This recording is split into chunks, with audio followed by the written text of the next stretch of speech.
চলে আসলাম আমাদের সেই রুই মাছের কাটিং পিস একটা অর্ডার এসছে, এখন কাটিং করতে যাবো। ঠিক আছে, দেখার মতো রুই মাছ।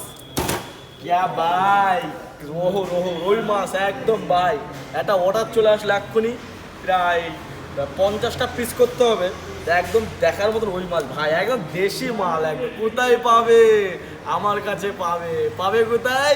সেই সম্রাজ দা 1.5 মিলিয়ন একটা সেই ছোট্ট একটা কাতলা মাছ নিয়ে ভাইরাল হয়েছি আমি। তার মধ্যে এখন চলে এসছে একদম আমাদের দেশি রুই মাছ। ঠিক আছে, দেশি রুই মাছ। আর আমার তিনখানা বন্ধু দেখছে, একটু ক্যামেরা ঘুরিয়ে দেখিয়ে দাও। তিনখানা বন্ধুরা দেখছে। ঠিক আছে, আমার দাদু আছে, আমার দাদু আছে, আমার দা আছে। ঠিক আছে, তা এখন কাটিং করতে যাচ্ছি। ঠিক আছে, তা একটা জিনিস তোমাদের দেখাচ্ছি। কেরালাতে চেত্তি করতে লাগে, তারপরে কিন্তু কেরালা মানুষ খায়।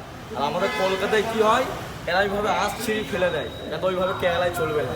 তার কাটিংটা কী হবে দেখে নাও একবার। ঠিক আছে, কাটিংটা একবার দেখে নাও।